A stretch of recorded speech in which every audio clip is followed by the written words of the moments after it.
Hola muchachos, buen día, espero que hayan regresado muy felices de sus vacaciones y vamos a tratar de aterrizar lo que vimos en los dos bimestres previos sobre casos clínicos o casos reales y hacer un debate de cómo se resuelve algún dilema ético. Hemos visto casos que han sucedido, la de embriones congelados, la de trasplante de útero, trasplante de órganos.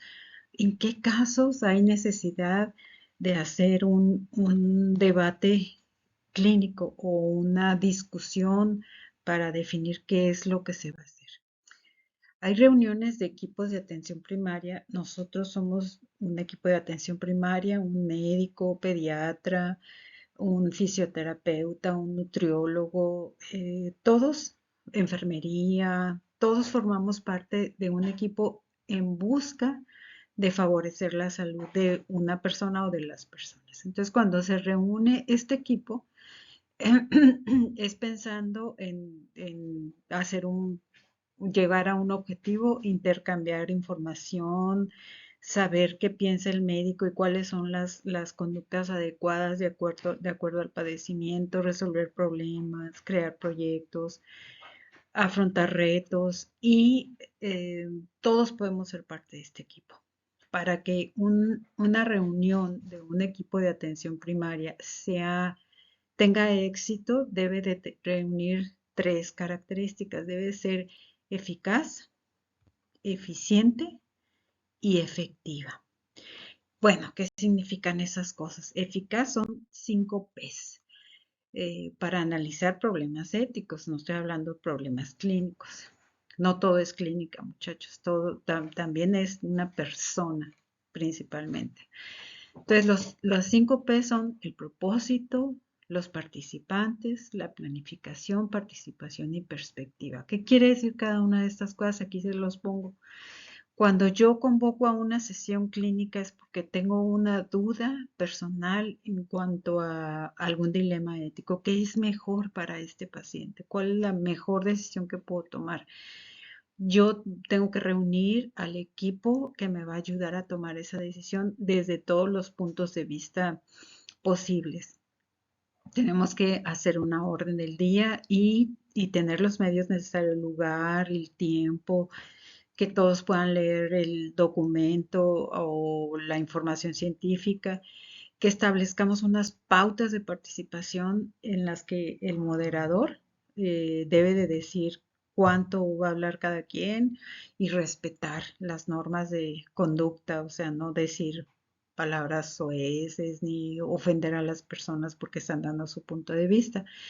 Y perspectiva, hay que tomar distancia de los temas debatidos. Yo no puedo llevarme un tema de discusión o una idea que no estuve de acuerdo con una persona y llevármelo a mi casa y decir, ay, no, pues ya me cae gordo porque no está de acuerdo conmigo. No, las ideas y las decisiones tomadas son para ese caso. No se trata de que yo me lleve pleitos a ningún lado. Para que también sea una reunión eficiente, aquí les puse todo lo que deben de cumplir. Yo tengo que encontrar el caso clínico o definir mi caso y plantearlo, hacer un resumen, de poner un objetivo claro. Yo quiero que me ayuden a definir cuál es el mejor tratamiento para esta paciente que tiene enfermedad inflamatoria intestinal y que ya no tiene respuesta a tratamiento y se quiere ir a su casa. ¿Cuál sería el mejor tratamiento paliativo o que siga en el hospital o cómo le hacemos? Entonces se convoca a todo el equipo, el médico, el nutriólogo, el fisioterapeuta, el tanatólogo, si se necesita pediatra, no sé, anestesiólogo, el del manejo del dolor. Hay que delimitar bien los objetivos, no pelearnos, hay que ser respetuosos, hay que participar. O sea, si yo me presto para hacer una reunión de grupo de trabajo para analizar un dilema ético, tengo que participar, no voy nada más a escuchar. Eh, es eficiente si se consiguen los objetivos y si hay corresponsabilidad en las decisiones que se toman. No puedes decir, Ah, no, pues la tomó la doctora. Yo no, yo estaba ahí, pero yo no tengo ninguna responsabilidad. No todos, porque todos participamos. Y uso correcto del tiempo establece. O sea, no puedo utilizar todo el día para discutir un caso, sino que es en el tiempo estipulado que tenemos para eso. Efectiva es que hagamos una guía de trabajo o un plan de trabajo, que haya participación. O sea, si yo te doy a leer un documento o tú me das a leer un documento, pues yo lo tengo que leer y participar y decirte, a ver, esta duda y entre todos aclarar lo que pueda ser beneficio para el paciente. Comunicarse entre la persona que tiene la duda y que convoca la sesión y el equipo de atención. Y siempre debe de haber una evaluación de la sesión. Siempre, acuérdense que en los parciales yo siempre les digo, evalúa, porque la única manera de ver si algo funciona es que tú digas cómo te fue, que se puede mejorar.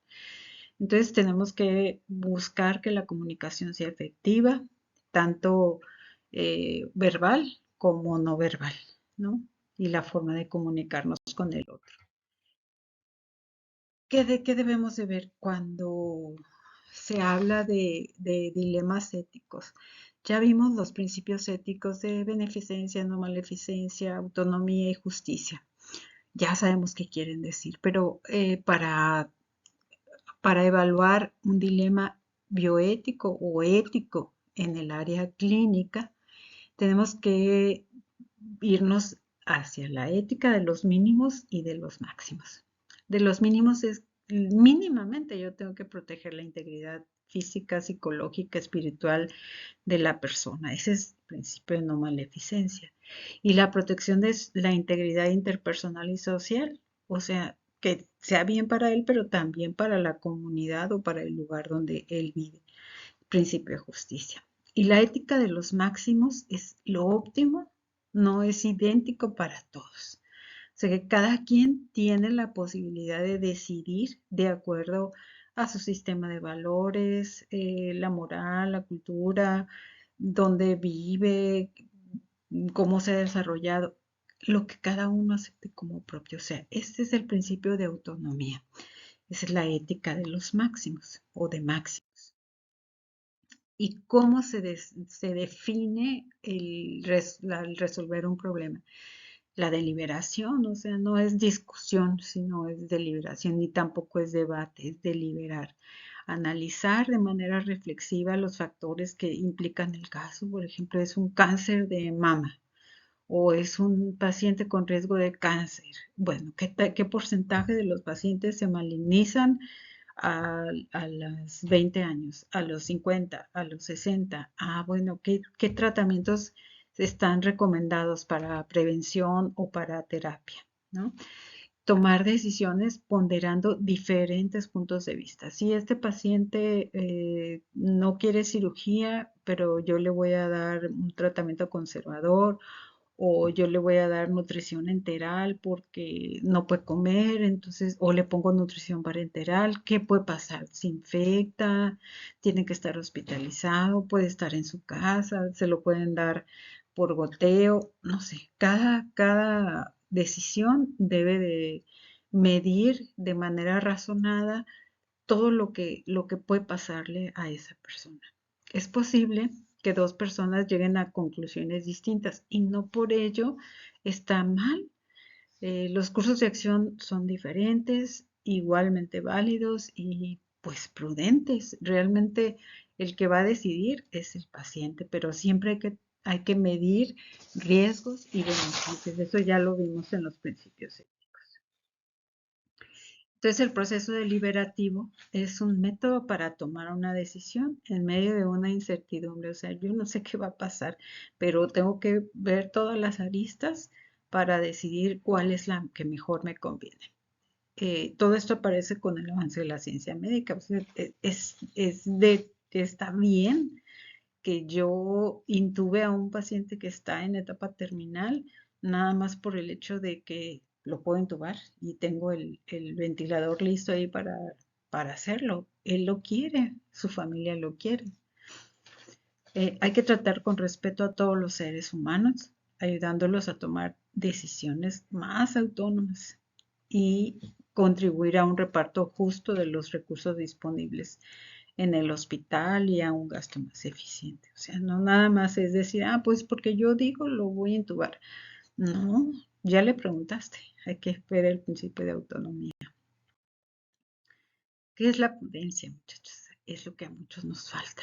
Es una virtud intelectual que permite tomar decisiones racionales o al menos razonables en condiciones de incertidumbre. O sea, nada es seguro en esta vida.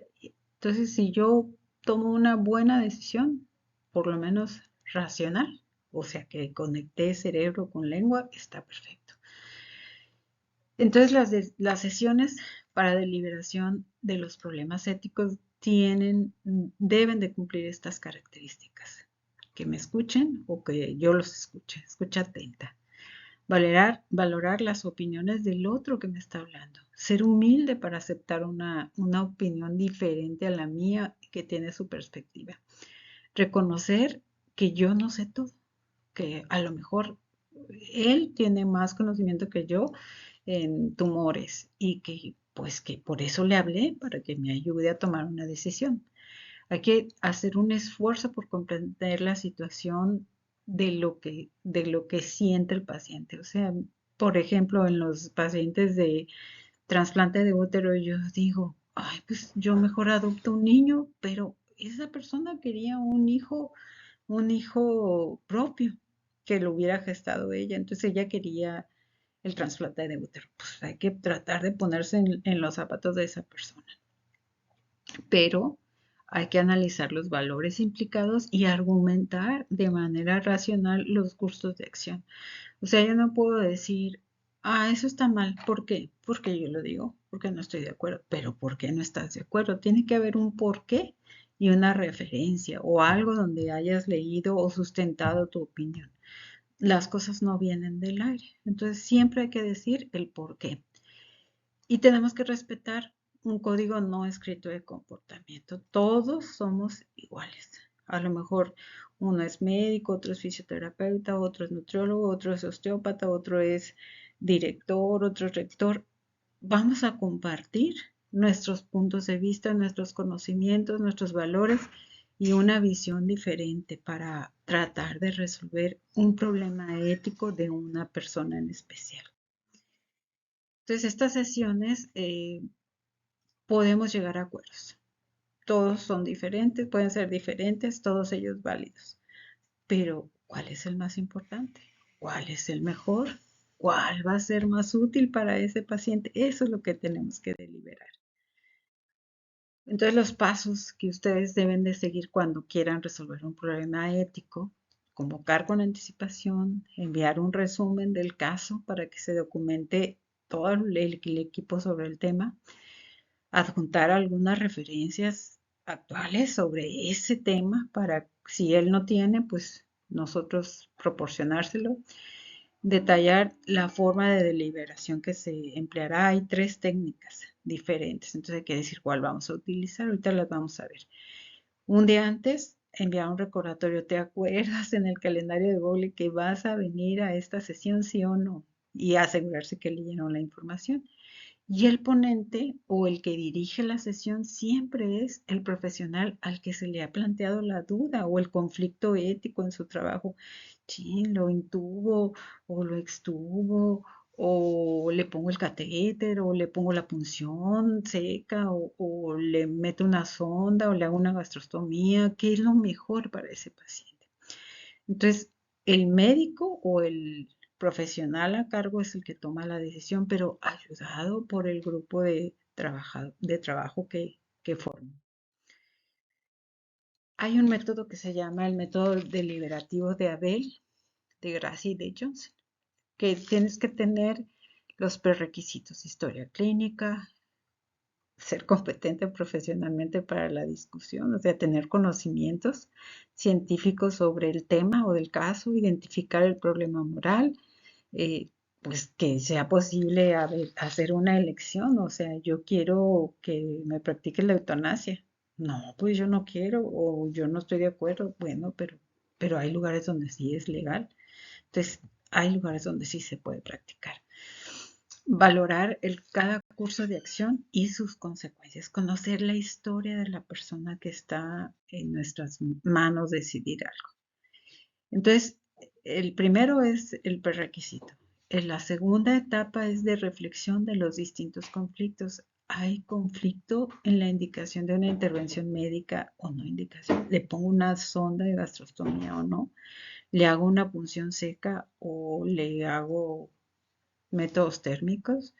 ¿O lo mando con el traumatólogo? ¿O qué le hago? Conflicto en los valores o preferencias del paciente.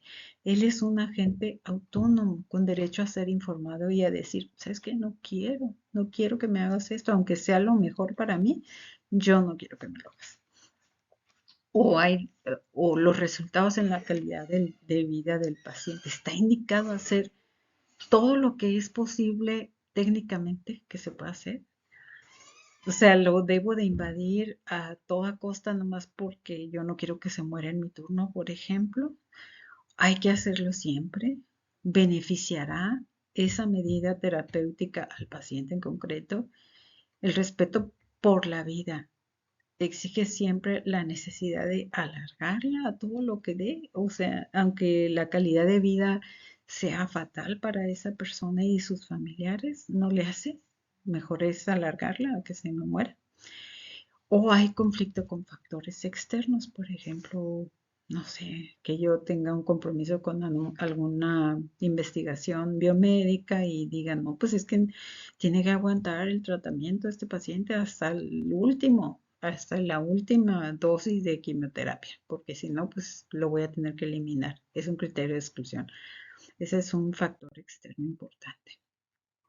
En este método, una vez delimitado el problema y los conflictos que hay que examinar la probabilidad de que suceda algo. O sea, muchas veces tenemos fantasías catastróficas y pensamos que todo va a ir mal. Pero, ¿cuál es el porcentaje real que está publicado? Determinar las consecuencias a corto y a largo plazo de lo que haga o deje de hacer y comparar cada consecuencia con el propio sistema de valores del paciente. O sea, números. Hay otra metodología que es los pasos de la deliberación moral de Diego Gracia. Y aquí son dos cosas. Contrasta las acciones que se deben de llevar a cabo en un caso con base en los principios de Beauchamp-Childrens, cuáles entran en conflicto y por qué, y pensar en la ética de máximos y ética de los mínimos. Y analizar las circunstancias de cada caso, los cursos de acción posibles, evaluar consecuencias de lo que pueda pasar. Entonces, en los conflictos bioéticos no hay soluciones únicas, no hay verdades absolutas, es obligado a encontrar uno o varios cursos que puedan ocurrir y tras esa evaluación se puede decidir el juicio moral que puedes tomar como equipo. Estas son las fases de una deliberación, que ya lo dijimos, deliberación del curso del 1 al 8, presentar el caso, discutir los aspectos de la historia, que ya dijimos que son los prerequisitos, identificar los problemas morales, elegir quién es la persona responsable del caso, qué es lo que él quiere discutir en cuanto a ética y moral, identificar los cursos de acción, deliberar qué sería lo mejor para ese paciente, tomar una decisión, pero todos en conjunto, y cuáles son los argumentos en contra de la decisión que estaríamos dispuestos a defender públicamente. ¿Cómo lo podríamos sustentar nuestra decisión?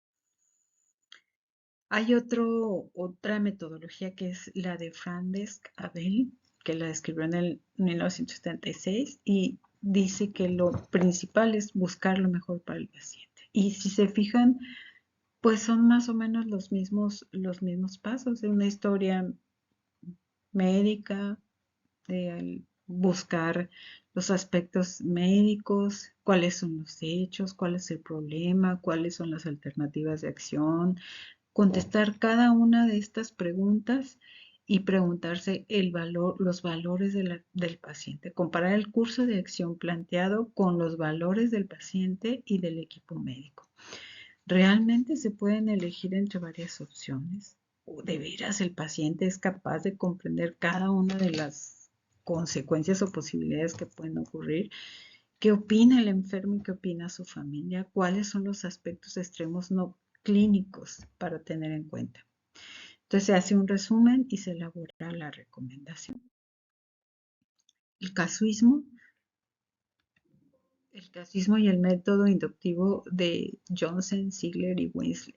Es una deliberación en el caso, basada en un caso, que se utilizan los principios como algo que deben de tomar en cuenta para la opinión, pero lo principal es jerarquizar el análisis del caso. Se pone primero la preferencia del paciente. Esto es algo neoliberal. Primero la libertad del paciente como un valor fundamental.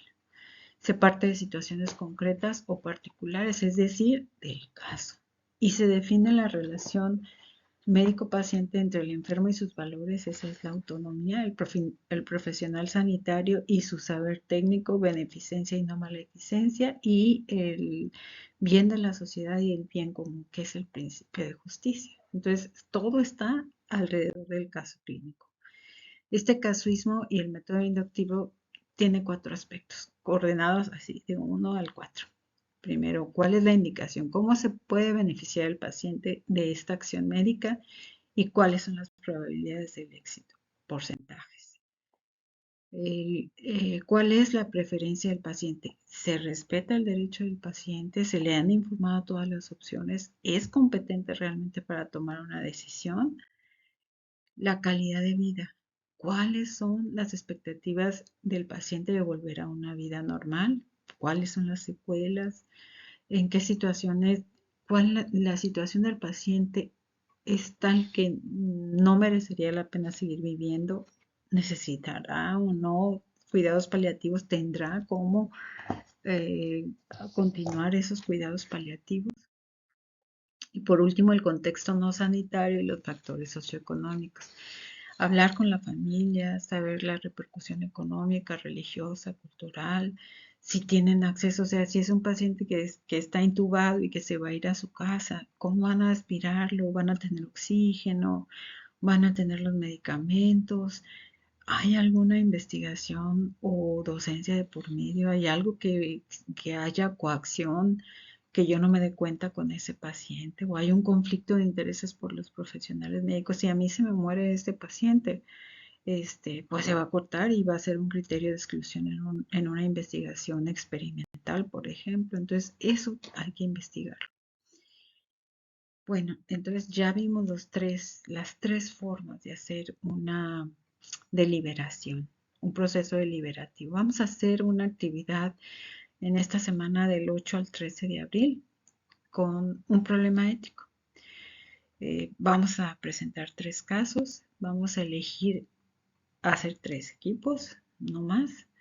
Elegir quién presentará el caso con una descripción y análisis de los hechos, objetivos y subjetivos. Reunirse, nombrar quién presenta y toma la decisión, quién hace el resumen, qué tiempos usarán para discutir las ideas con un sustento teórico, una tormenta de ideas para que identifiquen los valores y de qué tienen que hacer. Primero, establecer los diferentes cursos de acción en cada caso en particular. Eh, o si son los extremos, o si lo mejor o lo peor, pero ¿qué pasaría? Elegir el curso que a ustedes les parezca mejor como equipo, como grupo de trabajo. ¿Cuáles son las pruebas de consistencia para asegurar que esa decisión final es prudente? Hacer un resumen y elaboración de una recomendación. Esto lo quiero que lo analicen por escrito y lo suban a plataforma en esta semana del 15 al 19 de abril. Eh, y aquí están las fases de la deliberación. Todos estos son los pasitos que ya dijimos. Y vamos a presentar los casos. Este es el caso 1, que lo van a leer.